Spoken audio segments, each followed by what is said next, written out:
Good morning dear students. आज इस class में हम सीखने वाले हैं कि रेनबो या इंद्रधनुष का फॉर्मेशन कैसे होता है। आपने देखा होगा कि रेनबो का फॉर्मेशन बारिश के दिनों में होता है। उसका रीजन ये है कि एटमॉस्फेयर में छोटी छोटी वाटर ड्रॉपलेट्स मौजूद होती हैं जो एक प्रिज्म की तरह वर्क करती है। और हम जानते हैं कि प्रिज्म की क्वालिटी होती है कि एक व्हाइट लाइट को उसके कलर 7 कलर्स में तोड़ देती है। रेनबो में भी हमको 7 कलर दिखता है, राइट। रेनबो के फॉर्मेशन के लिए जरूरी है कि जिधर वाटर ड्रॉपलेट है उसके अपोजिट दिशा में सन होना चाहिए, पहली शर्त। दूसरा, रेनबो का फॉर्मेशन जब होता है तो उसमें रिफ्रैक्शन, डिस्पर्सन और इंटरनल रिफ्लेक्शन तीनों होता है। रिफ्रैक्शन के बारे में भी मैंने आपको लास्ट क्लास में सिखाया। डिस्पर्जन के बारे में भी मैंने प्रिज्म के थ्रू आपको समझाया। और टोटल इंटरनल रिफ्लेक्शन यानी टीआईआर के बारे में भी मैंने आपको समझाया। तीनों की लिंक्स डिस्क्रिप्शन में मौजूद होगी। अगर आप इन बातों को नहीं समझते कि रिफ्रैक्शन, डिस्पर्जन या इंटरनल रिफ्लेक्शन क्या है, तो जरूर से उस क्लास को अटेंड करें ताकि इस क्लास की बातों को आप बेहतर ढंग से समझ पाए। तो जैसे मैंने आपको बताया कि रेनबो के फॉर्मेशन के लिए दो शर्तें होनी जरूरी है। तो सबसे पहले उन दो शर्तों को हम लिख लेते हैं। सन क्या होना चाहिए? सन इज अपोजिट टू रेनबो या वाटर ड्रॉपलेट, रेनबो। ठीक। दूसरी शर्त यह है कि रेनबो का फॉर्मेशन होगा तो वहां पे रिफ्रैक्शन होगा,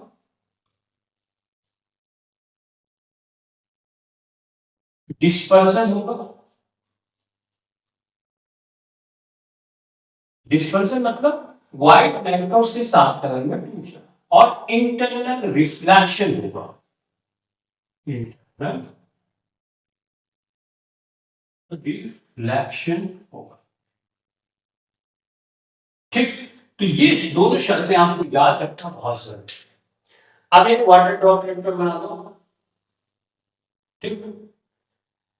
वाटर ड्रॉपलेट्स की अपोजिट दिशा में, यानी यहां से हम देख रहे हैं हमारे पीछे सूरज है, तो सूरज प्लेस से यहां पर। ठीक। बारिश के दिनों में वाटर ड्रॉपलेट एटमॉस्फेयर में, तो सूरज की रोशनी यहाँ पे आती है और टकराती है। इधर ऑब्वियसली एक रेयरर मीडियम है, ऑप्टिकली रेयरर मीडियम यानी हवा। ये वाटर ड्रॉपलेट है, वाटर की बनी है, इसका मतलब ये एक डेंसर मीडियम है। सही है। तो बच्चों, जब एक लाइट रे आके टकराएगी इस पे, तो रेयरर से डेंसर पे जाएगी तो नॉर्मल की तरफ छूटेगी। अब यहाँ तो नॉर्मल हमको पता नहीं, तो किसी सर्कल का अगर हम नॉर्मल बनाते हैं तो उसके सेंटर से बनाते हैं, तो यहां से मैंने खींचा और इसके सेंटर पे लाके मिला दिया। सही है। तो यहां पर रेडियल से टेंशन में जाती है तो लाइट रे नॉर्मल की तरफ झुकेगी। ओरिजिनल पाथ उसका क्या है? ये। तो इसका मतलब यहां से झुक जाएगी लाइट रे और इस तरह से यहां पर आगे टकराएगी। ठीक। ओके। मैं अभी मोनोक्रोमैटिक लाइट ले रहा हूँ, यानी एक कलर ही दे रहा हूँ। अभी सातों कलर दिखाऊंगा, for the sake of convenience एक एक कलर लेते हैं। तो ये कलर लेते हैं, इस मान में ये रेड कलर है। ठीक है। अब उसके बाद यहाँ पे लाइट टकराएगी तो यहाँ पे इंटरनल रिफ्लेक्शन होगा, और इंटरनल रिफ्लेक्शन के लिए हमको नॉर्मल चाहिए ताकि हम आई को आर के बराबर कर सकें।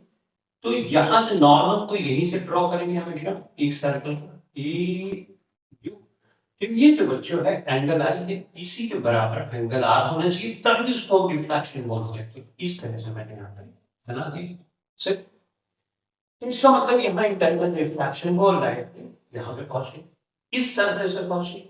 तो इस सरफेस पे अब मुझे इस पॉइंट पे नॉर्मल बनाना पड़ेगा। नॉर्मल हमेशा सेंटर सरफेस बन गए। लाइट जाना चाहिए थी यहाँ से मिल जाके टेंसर से रेयर में आ गई तो नॉर्मल से दूर भागेगी, यानी अपने ओरिजिनल पास से हो जाएगी। तो इस तरह से लाइट रे यहाँ पर निकल गई। डन। मैंने एक रेड लाइट का रिफ्रैक्शन यहाँ पर दिखा है। हम जानते हैं कि जो लाइट रे होती है उसमें 7 कलर होते हैं, प्योर इस तरह से, राइट। रेड कलर का डिस्पर्सन सबसे कम होता है, सॉरी सबसे कम होता है, यानी सबसे कम वेट होगी। तो पार्ट ये था डिग्री में। लेकिन अगर मैं वायलेट कलर का डिस्पर्सन ज्यादा होगा, यानी वो ज्यादा वेट होगी, तो यहाँ से थोड़ा और ज्यादा वेट किया होगा, जो वेट करती है, यानी ये इतनी वेट होगी, ठीक। तो ये भाई हो गया। अब ये है कौन सा, मान लीजिए वायलेट कलर है, ये नीचे वाला, और ये जो कलर्स हैं ऐसा अज्यूम करो कि इसके बीच में ही होंगे, वायलेट और रेड नहीं है, उसके बीच में सब कुछ होगा, डन, ठीक बात है, ओके।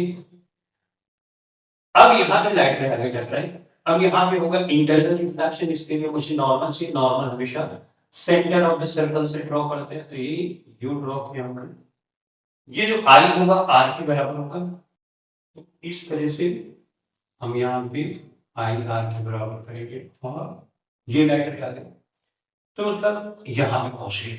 अब यहाँ पे रिफ्रैक्शन होगा, तो एक लाइन में ड्रॉ करूंगा इस तरह से, ये नॉर्मल होगा, लाइट का पाथ मुझसे ये है, लेकिन ये अपने पास से थोड़ा सा बेंड हो जाएगी, तो यहाँ पे इस तरह से पहुंच गए, बेंड पहुंच गए। यहाँ पे ऑब्जर्वर है, यानी जो इंद्रधनुष को देख रहा है, रेनबो को देख रहा है। अब रिफ्लेक्ट या रिफ्रैक्ट होके जब लाइट हमारी आंखों में पड़ती तभी हमें कोई वस्तु दिखाई देती है, अगर ये नहीं आता तो हमको रेनबो नहीं दिखाई पड़ती, ठीक है। तो हमको दिखाई यहाँ पे आ गई, यानी रेनबो का फॉर्मेशन यहाँ पर हमको दिखाई पड़ेगा, ठीक है। जब बच्चों रेनबो हमको मिलती है ना, क्योंकि जो विबग्योर का पैटर्न होता है कुछ इस तरह से होता है, यानी जो ये रेड कलर होगा वो सबसे ऊपर आपको दिखेगा और वायलेट कलर सबसे नीचे दिखेगा। तो रेनबो के फॉर्मेशन के लिए आपने यहाँ पर देखा रिफ्रैक्शन हो रहा है, डिस्पर्सन हो रहा है, वहां इंटरनल रिफ्लेक्शन हो रहा है। अगर इंटरनल रिफ्लेक्शन होता है तो लाइट ऐसे निकल जाती हमारी, हम तो इधर पड़े, हमारी आंख में पड़ती नहीं तो हमको दिखाई भी नहीं, राइट। तो इसका मतलब ये है कि यहाँ से रिफ्रैक्शन भी होना जरूरी है, और रिफ्रैक्शन अलग अलग कलर का अलग अलग होता है, जिसकी वजह से डिस्पर्जन हो रहा है।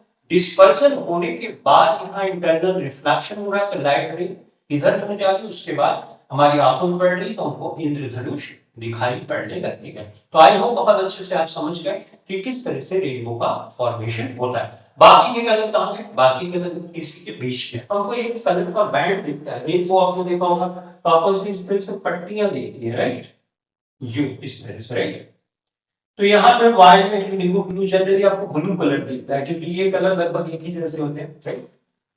तो इस तरह से रेनबो का फॉर्मेशन होता है। तो यहाँ पे आपको दो तीन चीजें याद रखनी है, ये विबग्योर का पैटर्न याद रखना है, ये कंडीशन याद रखनी है आपको, ठीक है। और वाटर ड्रॉपलेट में किस तरह से क्या होता है मैंने आपको समझा, ठीक है। तो रेनबो के फॉर्मेशन में क्लास 10 के स्टैंडर्ड के लिए इतना ही सफिशिएंट है। वायलेट कलर क्यों नीचे दिखाई देता है, रेड कलर क्यों ऊपर दिखाई देता है, ये आप क्लास 12 में डिटेल में पढ़ते। तो अभी के लिए इतना ही सफिशिएंट, ठीक। तो चलो इस क्लास के लिए thanks for watching this video, thank you.